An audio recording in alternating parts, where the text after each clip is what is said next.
Good afternoon, everybody from Hamburg, Germany. I was in London just last week, so hopefully we will have crossed path with a few meetings there last week. I hope you are well and healthy. Our long-standing friends and partners, Bond, asked us to look a little bit more into breaking into the subject of breaking into new donors, but not from a specific donor's point of view, but in the generalities and in the experience that we have learned from working with our 300 or so partners whom we provide funding support to. So what you will hear over the next 20-25 minutes are the key lessons, and really just the key lessons. We've really worked hard to summarize this in as few valid points as possible, are the key lessons that we have learned when we partner up with our partner NGOs. As I said, there are about 300 or so at the moment. When we develop strategies and support to break into new institutional donors and larger foundations, that obviously being a critical aspect to achieve scale or to continue to obtain the funding for many NGOs. What we don't do today, just to disappoint anybody, and so we can see the members, sign-ups now dropping off, is we're not looking into any specific institutional or foundational donor today. That's what our quarterly funding updates are good for, which Ellie, my fantastic colleague, could maybe just remind us of when the next one is, the quarterly update. Yeah, the next one, which will be the 3rd of this year, is in August.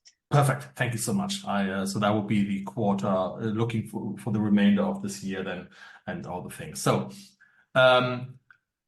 in terms of breaking into new donors, about us, many of you know us already. We are a small specialized non-profit consultancy for non-profit organizations who believe that we need professionally run, well-funded and well-trained NGOs to really create a better world.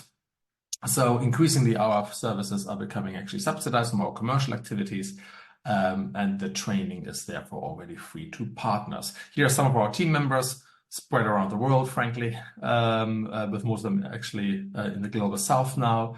And that's enough about us. I think many of you may know us already, and this is not an advertising session.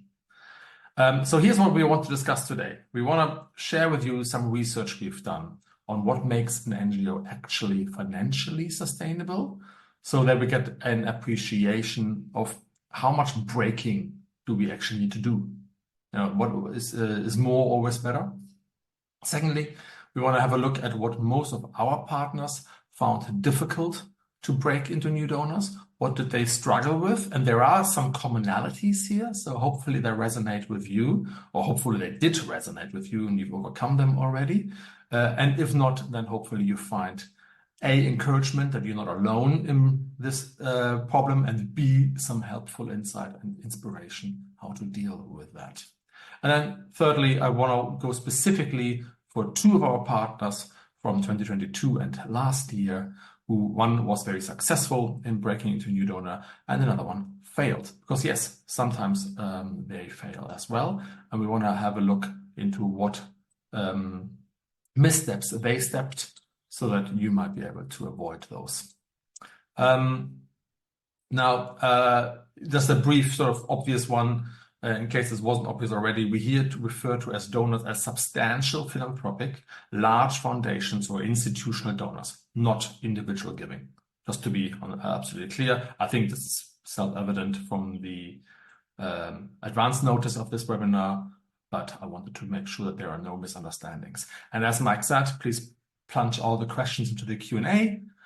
Questions we don't get to, we got to habit of replying to them by email in the 48 to 72 hours after the webinar. So if you don't get around to it and email us or email Bond, then I'm sure we give you an answer as much as we can in the remainder of the week. All right, so let's have a look at the first thing. What actually makes an organization, a non-profit organization, and specifically an NGO, financially sustainable? Well, we've done some research.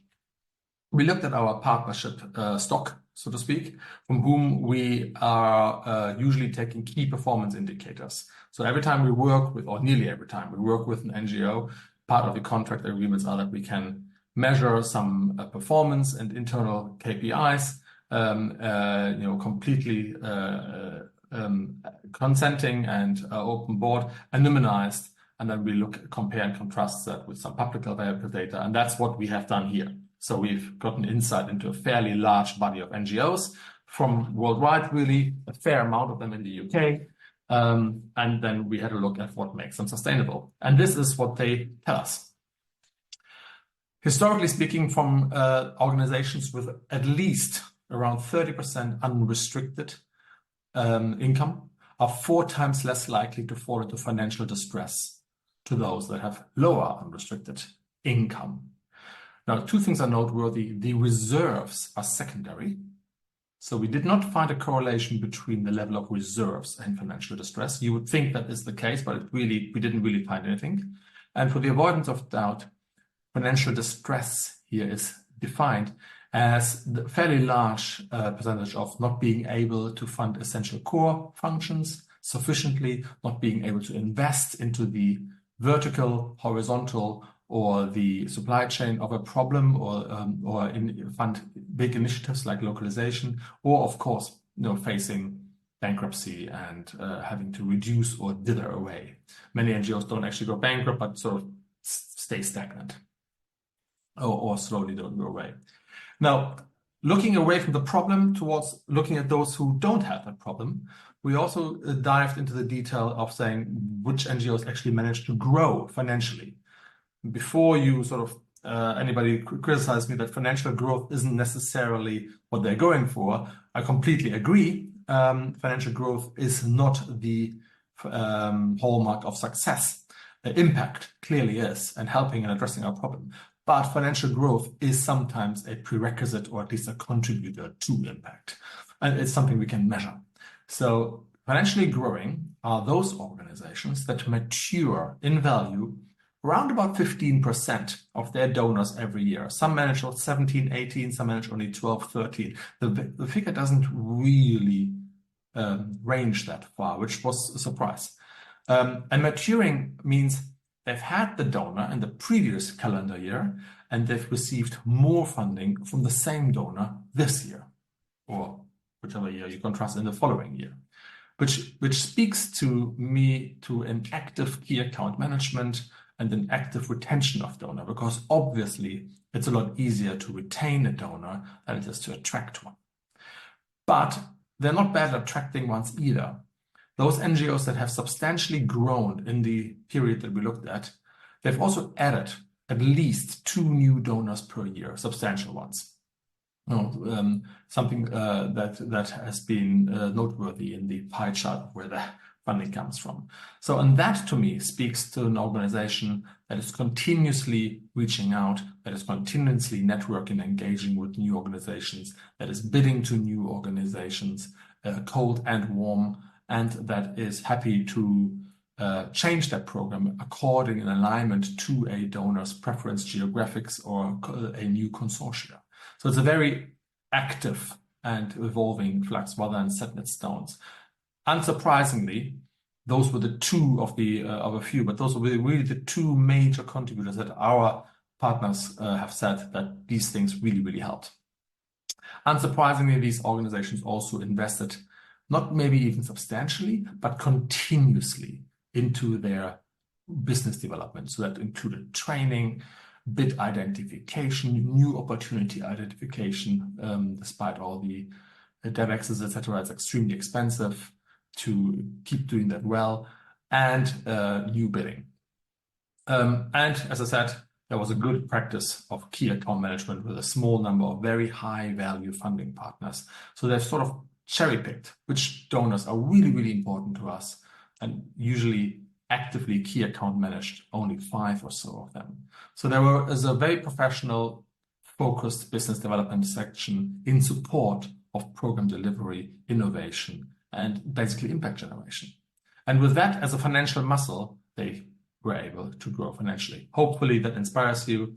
Hopefully you tick all these 4 items, and if not, that may be an area to look into.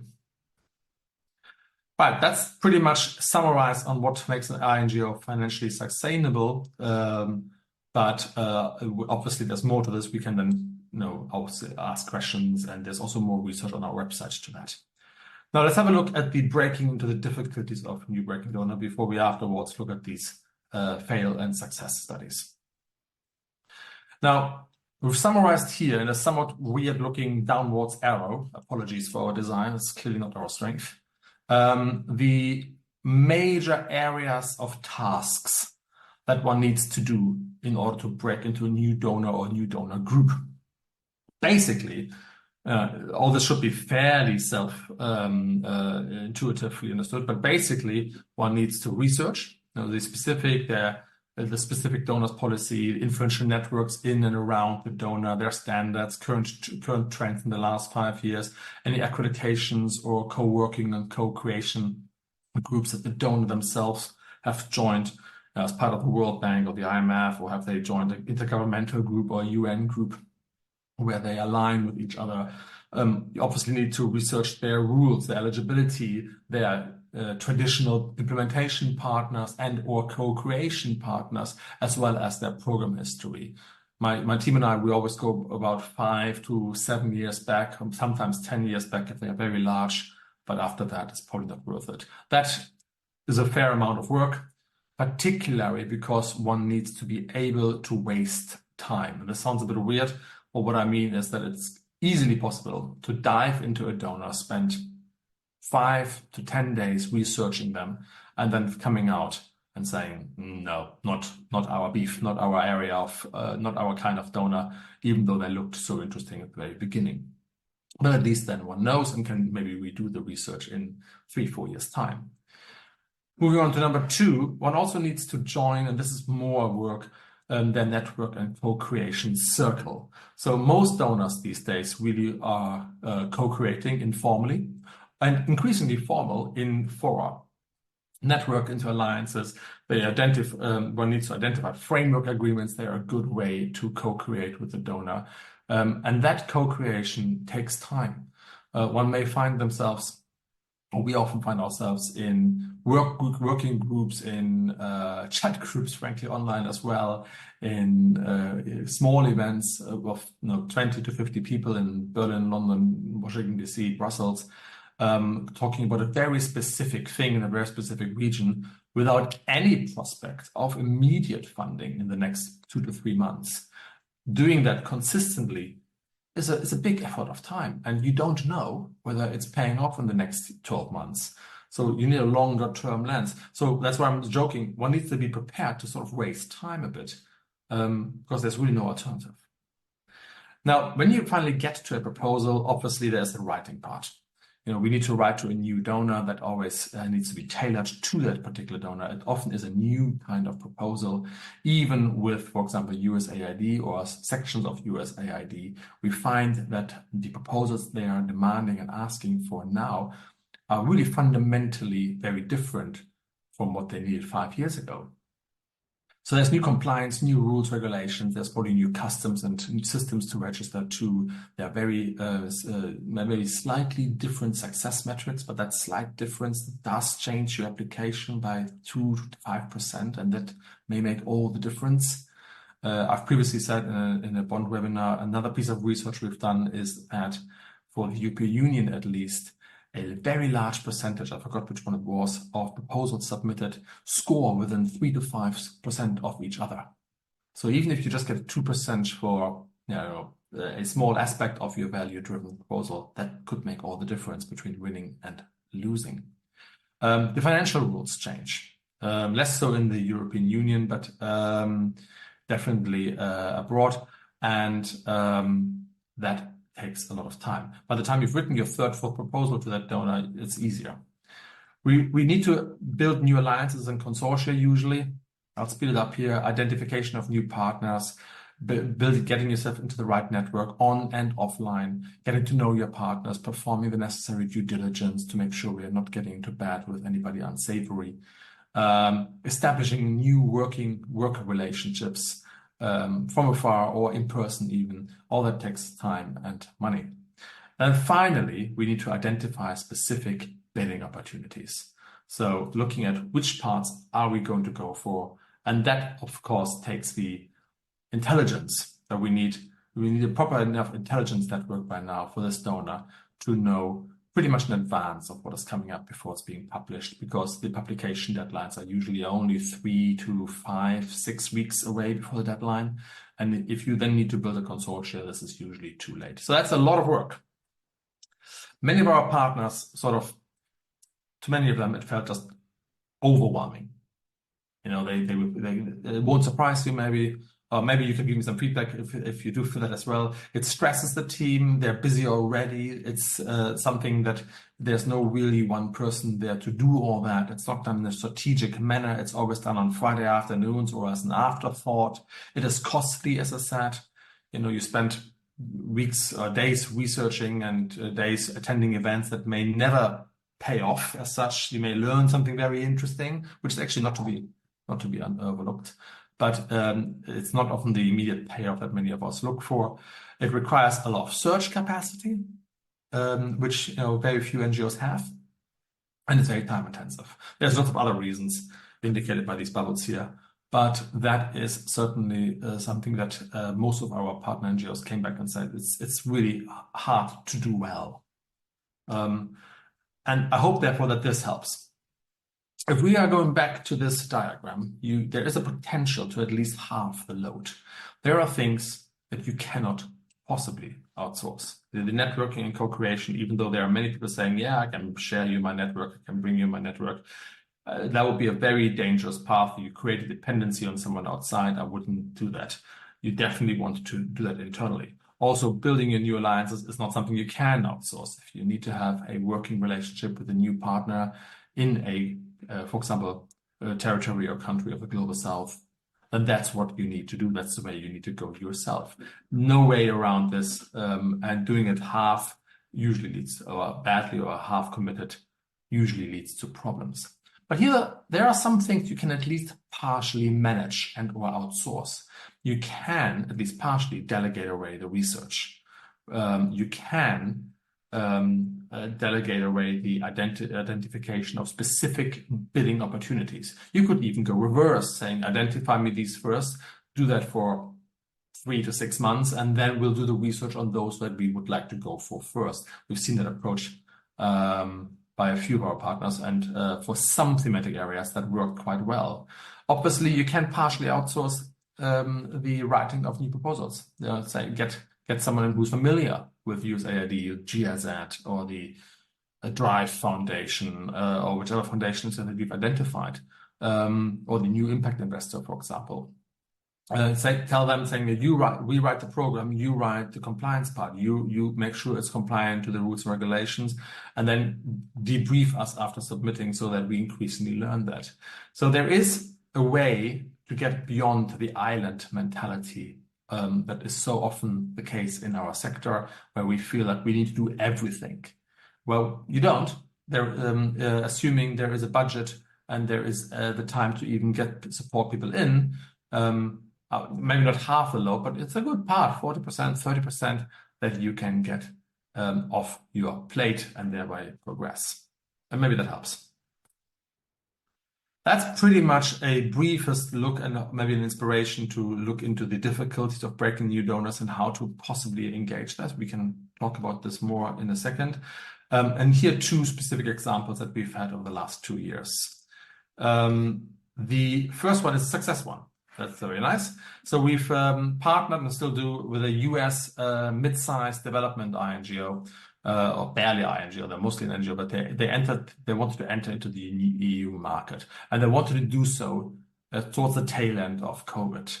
Now, they had a high ambition to ultimately achieve 20% of their revenue to be coming from the EU. And I mean with that the EU, I don't mean EU member countries. So we also have to double them up. So from this particular donor, so the target was specific, but they said that we can achieve that over a 5-year plan, which said, okay, well, that's something we can do. They were successfully convinced that a 6-month research phase, that what I mentioned earlier, the actual research phase, really that laid a good basis. After even 4 to 5 months, they already knew which informal network to join, not just the specific bids, but which working groups to join, which conferences to attend, which people to work, which networking targets to have, whom should target them. There was a lot of planning and sort of research going on in that before they went to market. So that's the US language there. And so it was a low intensity, but a persistent commitment. The best way to stay healthy, I suppose. Low intensity and persistence. That gave everybody the chance to do this properly, rather than expecting them to, win $1 million in 8 months' time. They've outsourced, as I said, a large part of the research, bid identification, and for full disclosure, they outsourced that to us, or they continue to do so. And they also focus a lot on training, saying, look, if we want to get to know this particular donor, EU donor, with all their various agencies and programs and Gateway and Team Europe approaches, then we need some specific training on that, which, as I said, is free for them anyway. They have done all the network and alliance building 100% in-house. The max we've done is maybe identify a forum or a group of people to build relationships with. And they then had that handover from us, and they've implemented even a new CRM, customer relationship management tool, which they didn't have before, or they did have a very unused one to allow them to do that better. And there was a constant feedback every 3-4 months to the board, in person, in writing, and these annual updates to say, this is our key initiative. We don't need success immediately, but we do definitely need it. There were a few course corrections, of course. The results were very, very promising. They've achieved that target already, so well ahead of their 5-year plan. And we've identified through this adjacent donors to the European Union, so like the European Council and stuff like this, where we find what we do here is very applicable there. And having done that, we've also identified that many of the EU programs, of course, which is by itself created by its EU members, said these programs are mirrored in these following national states. So we are now copying this over to a national ambition into the Netherlands, for example, or into Danida, or into Germany as a donor, which is now the 3rd largest anyway, despite the budget cuts. So that was a very good one. And I would hope that delivers inspiration for you to do this particular, saying, let's do this with low intensity, but persistence. Persistence is key here. You can't rush relationship building anyway. Here's a less good one. It's a London-based mid-sized NGO, I think, which reacted a bit too late to Brexit, entering into the UN and EU market. So immediately 2 completely different areas. The ambition was high, to reach 40% of revenue over 3 years. And that ambition turned out later was defined not by a real business plan, but basically as a way to gain board approval for the investment. So this high and unrealistic target was necessary for to smooth the board over, to invest time and money into this initiative. They immediately started bidding, much without research, and they've submitted some stuff that weren't even eligible for. So that was frustrating to the staff, to say the least.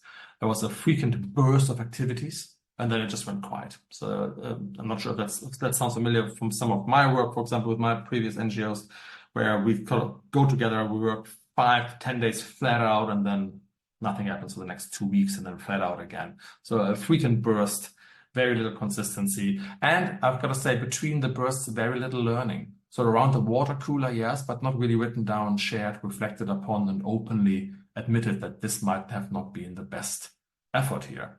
So they've outsourced bid identification, but they didn't employ any training, even though it was free, and saying, we don't have time for that, basically. And critically, the board members, the senior members, they really didn't engage their network, didn't expand the network. There was no forum entry, as I call it, or no focus on co-creation, as with our US partner there. And basically, they've spent over 100K without a major win, ultimately. And then, admittedly, the board is about to pull back the initiative, which they should, frankly, in this way. So that is probably an extreme example of where it didn't work. And I hope that helps you identify pitfalls into which not to fall. Now, that's pretty much it. We've very much summarized it, and I see that I'm approaching the 1/2 past mark. So we are bang on time to leave enough space for conversation. I believe my colleague Ellie has a few last sort of announcements or things to share, but that is it from the content of how not to do it, how to do it, and how to break into new donors. Yes, perfect, Chris. Thanks very much. I'm just jumping in here, everyone. Hello, I'm Ellie, the Thought Leadership Specialist at NZN. And Chris, you've spoken, I guess, over the last 30 minutes on the steps to break into new donors. And you've mentioned that it does require surge capacity, which brings me to our training courses. So a few months ago, we launched our in-person training courses with the aim to support NGOs in becoming high impact and maintain healthy finances. And we had great feedback, but we did realize that we need to make these trainings available to more people, which is why we have launched our online training courses. Yes, perfect, that slide. So these are being launched from the 6th of May. So registration is open up until then.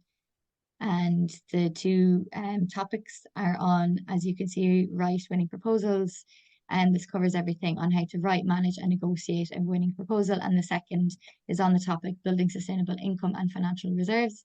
It covers key principles of sustaining funding and strategies for a mixed income streams, finding unrestricted funding, building sustained financial success.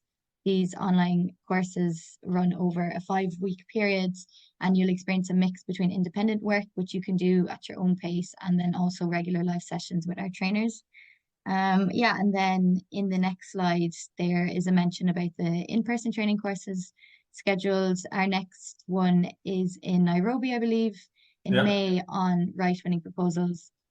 But I think the most relevant one for our audience today would be our UK-based course on right-winning proposals in London on the 27th of August.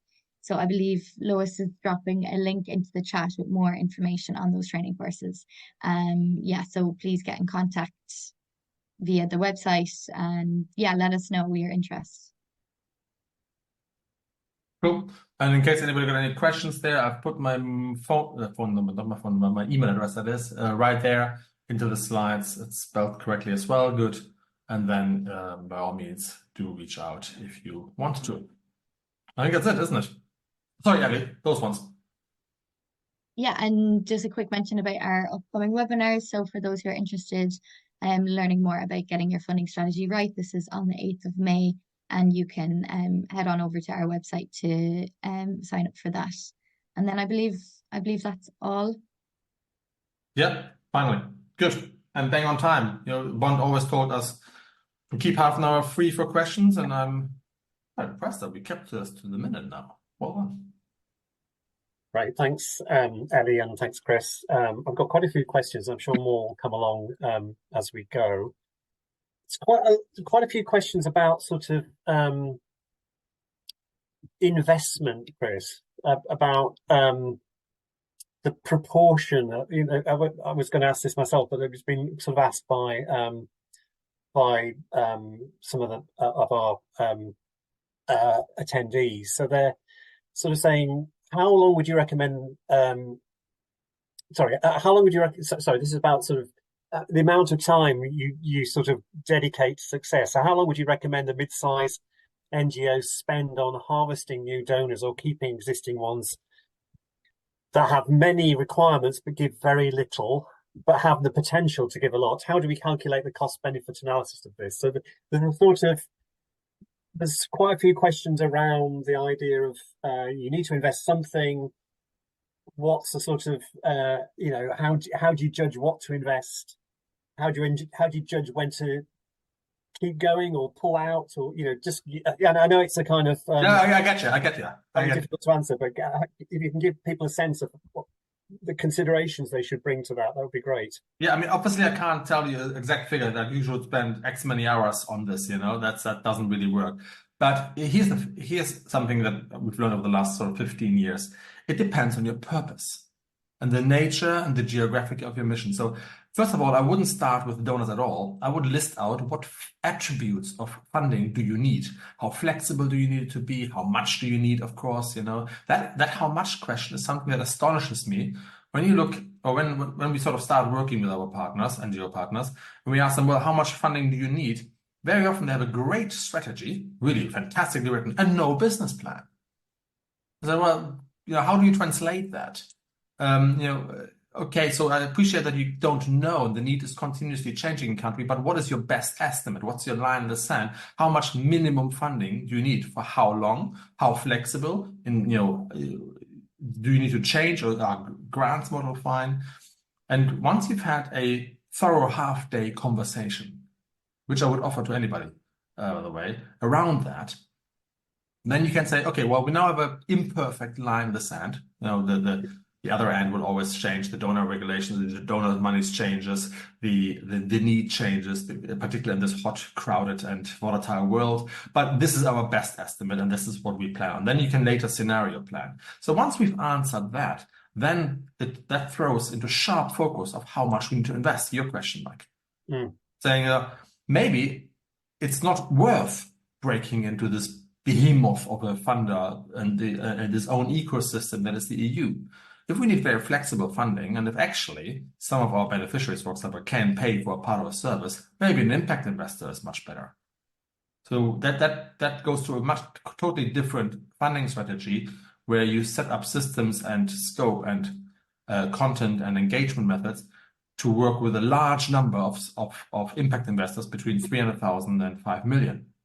If you say, no, we really need 4-year grants because we're in humanitarian response or assistance, for example, and that's what this is there for, then of course, yeah, we do look at a selected few large donors where we can tailor each piece of content and each approach. And do you see what I mean? That has a fundamentally different business development paradigm. But at least you can then communicate to your staff, particularly in an international organization, this is what we do. And then the other part is localization. Most donors, all impact investors I work with, most foundations want to a large degree or a very large degree of localization. That means you need to build the capacity of your local partners. That changes you as a London, UK-based NGO in what you do. Should you therefore write the proposals in London, or should you do everything that they can't, i.e. the networking into Brussels, Washington, London, Berlin, Frankfurt, the innovation, the consortia building, the due diligence, but then let the actual program design happen in the country where this is supposed to take place. So that has a different business development criteria. To give you some figure, because you don't look happy, Mike, to give you some figure, we've done this amongst our group between sort of 1 day a week. So that's 7 hours, 1 person day a week. Where we said, look, we're only trying to break into 2 donors, and that's it. And we are okay with that taking 8 months. All right. That's 1 day a week, not even in August. So you're looking at a cost of €1,000 a month. Not really major, but you have consistent chipping away at it. And we've done this for another organization where we said, look, you're a multidisciplined, multi-country organization. You don't have one thematic area, you have 5. You're in advocacy and women's girls' education and poverty and livelihoods and some sort of health. You really need 4 or 5 business plans. And there it takes 4 of my colleagues 4 days a week. So we're looking at something that, 10 grand. Or something like a month. And that's a sort of scale.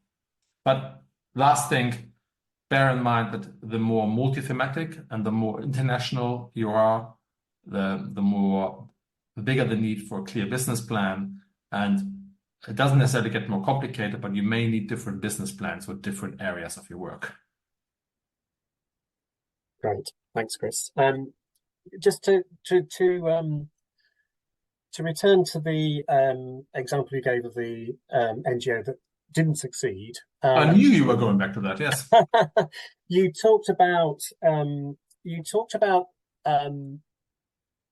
the target being enhanced in order to persuade the board to agree to the proposal. Can you just talk a little bit about the role of the board in all this, and what how in all kinds of you get good boards and bad boards, and just what's if you're a senior team and looking at or even if it's, you're a volunteer-run organisation with a board, how do you engage the board with changing your approach to fundraising? What advice would you give people there? There is a concrete answer, and that's something my colleagues and I always advise. If you are an organization with a business development plan that includes high net worth individuals, impact investors who ultimately there's a small group of people within these family offices and private venture capitalists who make decisions, or small foundations, which is also basically a handful of people make the award decision then. If that is your market, your income market, your financial income market, in order to derive your impact, then your board should be relationship builders. Unless you're the treasurer and the chair with specific answers on the board's task is to, yes, oversee and watch management and make sure that all the traditional things are done properly and that management has someone as a soundboard. But another big part of the board member is sell the organization. And I think one of the older board members from the London once summarized it to me perfectly, saying, having a board seat and managing and sort of listening to management and staff is half the work. The other half is selling it. I really like that. If, of course, your business development strategy is more institutional, large institutional donors, and UN funding, etc., then the board's role changes, in which case I think their attention should focus to the non-day-to-day management part. To say, hey, looking at the canvas of where funding goes and where our mission goes, we may need to ask critical questions. Do we need to change our funding mix?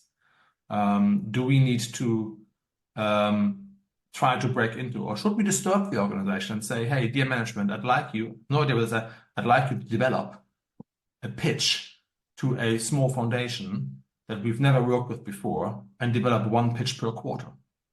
Just as an innovation incentive, just to disrupt the own organization. Who knows what comes of it?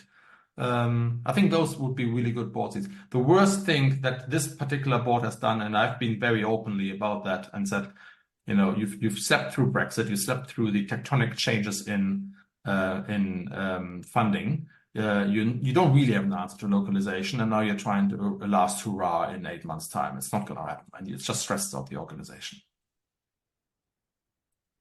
Right, thanks, Chris. And so I mean, in a way, using the board creatively can give you an additional resource in some respects, can't it? I think I've got a question here, which is sort of talking about the resources required for actively account managing existing donors. So, how many donors of the scale Chris is talking about today can a full-time role be expected to manage well? And I suppose there's what would you say to that?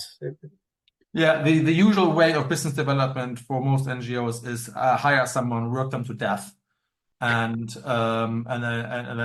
shake the tree for so long until something comes out. This is, of course, paraphrasing, and most organizations are incredibly committed and professional around this. That's why I kind of said, we are a little bit, if we look at the marathon we are running before we start running, it may make sense to stop the island mentality. That's my slide where I half the arrow down to the new donor, saying, look, maybe, and this is not a sales pitch, but just maybe we should buy in the intelligence.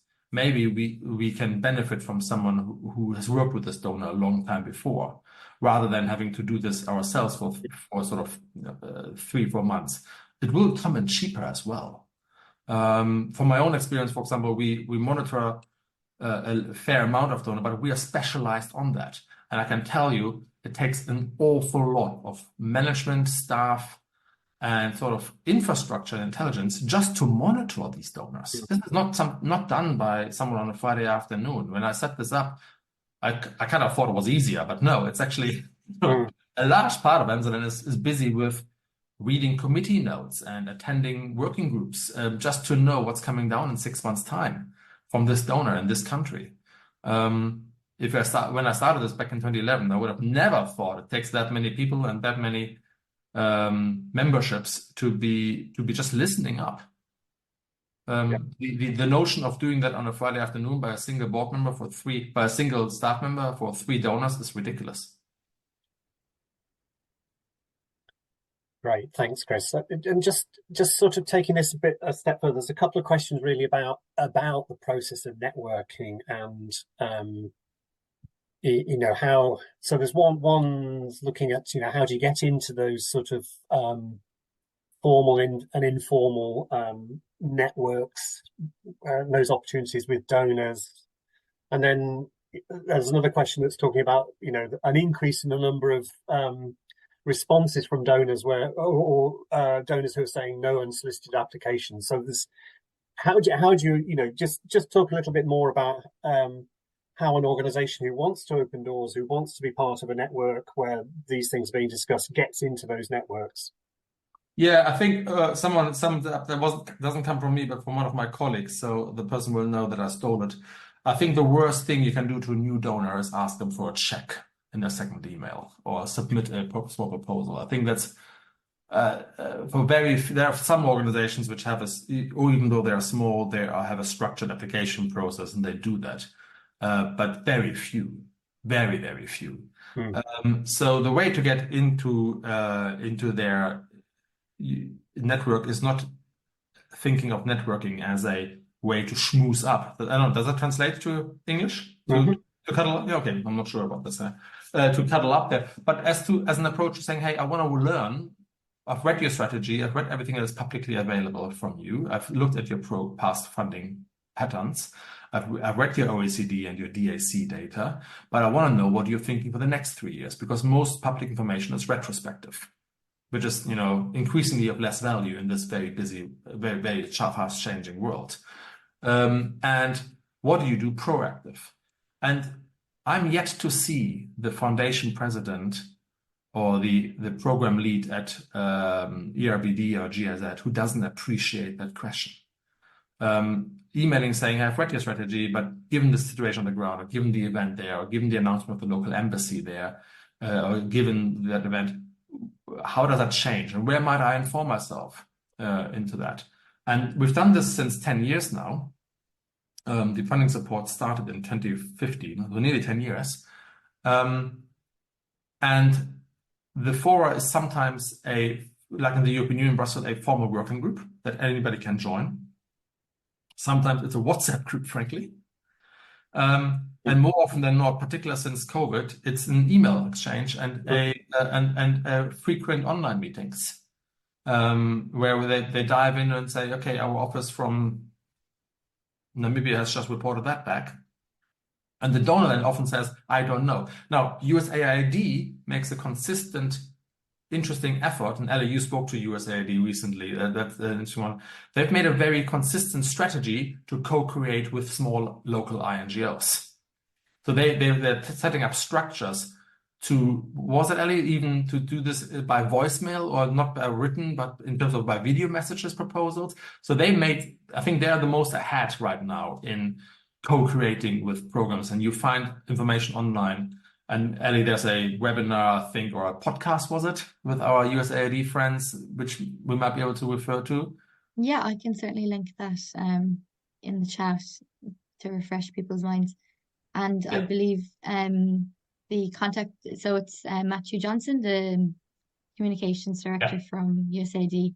He'll be joining in our upcoming funding donor update in August. Great. So yeah, you can hear it straight from him. If you register to that webinar as well. Cool. So to answer your question, Mike, I think it's about showing up and being there, which in turn sounds great and nothing surprising, nothing to doing it is quite hard when you also run a program and you need to reapply for your existing grant. So again, back to my earlier message, doing this consistently may require search capacity that just isn't there. Yeah.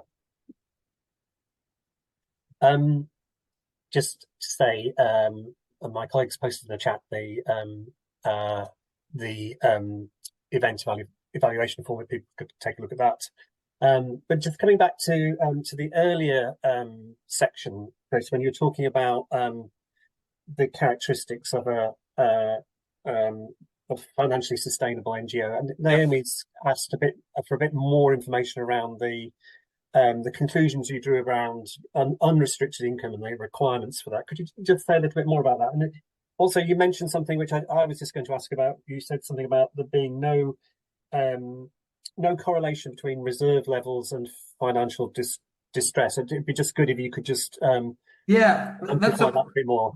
So we've done the research with a couple of researchers from the university, one in the UK, one in Bristol actually, and one here in Hamburg, Germany. And we didn't really find in all the data a correlation between financial distress and reserves level, which surprised us. And if I'm very honest, Mike, I don't really have a good answer for that per se. But what is clear is that there's a clear correlation, unsurprisingly, between unrestricted income and financial distress. Now, we know that in certain programs, in certain themes, funding is what we call sticky.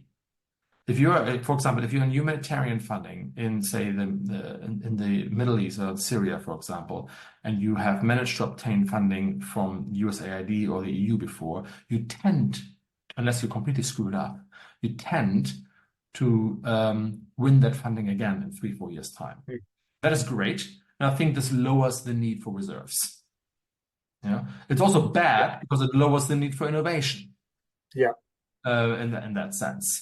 Now, this similar with advocacy. Most advocacy funders are happy to go with their previous awardees. It's completely different in livelihoods, agriculture, employability, economic support. Education as well. We see a lot of donors jump around between various implementing organizations. So again, it's the reserve level needs to be higher. But again, if we have an organization that has barely any reserves, but they have 40% unrestricted from foundations and philanthropists, and they invest a big part of it into securing the next $1,000. That keeps the business development unit funded and active and on their toes all the time. Which is, by the way, a high pressure environment, so their retention rate is not great. Yes. Yes. I think just as an observation from talking to various bond members, I think there is a challenge around unrestricted funding at the moment. I mean, I know there's a lot of talk about donors and getting sort of restricted, but actually there's quite a big challenge for quite a few organisations around that their levels of unrestricted and their ability to invest and that having sort of flexible funds is definitely a challenge for some, or particularly sort of medium-sized organisations that have been successful in attracting restricted funding, but struggling to find, they don't have a natural donor base. They don't have a sort of unrestricted donor base, and it's quite difficult for a lot of them. Yeah, I agree, and that's going back to our first question there, Mike, is where that it's incredibly hard to then lean back and say, what funding do we actually need, and develop a calm, well-funded, well-reasoned approach to it. You always feel like you're working day to day and you're just trying to get something in and you don't have money for anything. That rat race will eventually, the rat will get tired. So I would encourage everybody saying, despite that immediate pressure, go for it. And it's not like there isn't unrestricted funding from large donors out there. So if you have funding from a restricted source, that funder may have unrestricted sources for which you may be more permanent. So innovation funds, for example, or there are foundations who specifically target co-funding from the European Union, for example, in particular areas. But again, it takes a level of intelligence that is difficult to do when you are in the rat race all the time. Yeah. Got a really interesting question here from Charles Harvey, and this is sort of presupposes that you land your great big, a substantial grant from an institution. How do you, the danger is the cliff edge at the end of the funding period. So his question is really about what sort of percentage risk, what proportion of your total income should you allow a single grant to be, and how do you manage that sort of that cliff edge that's inevitably going to arrive at some point. Charles, I'm not sure which organization you're from. I'm not sure you want to say that as well. But I think we can categorically say that before there's a financial need, there's a moral one. We have seen organizations that are ostensibly non-governmental organizations working in anything else but direct humanitarian aid that are, 95% funded by one single government. And I struggle for moral reasons to call them non-governmental then. Frankly, they appear more like an underfunded government agency at this point. So there's this moral dilemma there. And there is the longevity dilemma. Any business or finance student in the first year will always tell you to match your business need for equipment with the financing length of your problem. So I come from Germany, we still manufacture a hell of a lot. If you need a plant or a machine in your workshop and you need that for 5 years, make sure your financing covers 5 years. And I think that principle really, really applies to NGOs here as well. If we have a particular project in a particular area to address a particular need that we think we need 5 years to solve this or to materially impact that, then our financing should be for 5 years and not, we'll start with 2 years, hope we get more, We've had a conversation recently with Christian Aid, who have localized a lot, and he talked, it's on the podcast as well.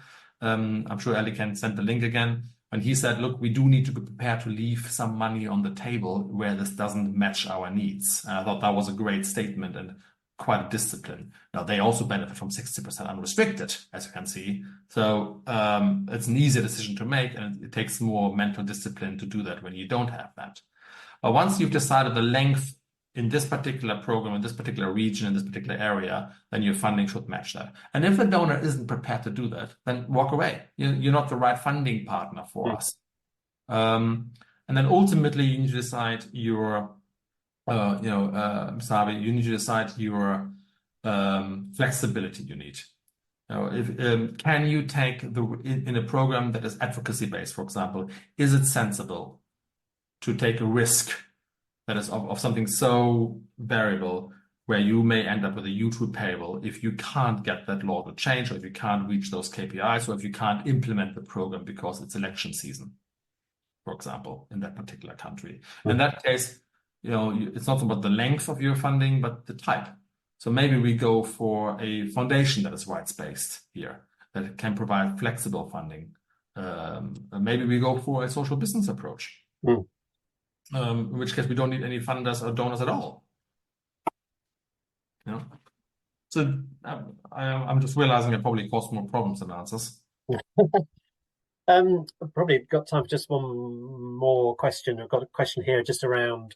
I don't know whether donors are behaving more badly than they used to, but this is around. Submitting a proposal and the donor not providing any feedback to unsuccessful applications. How do you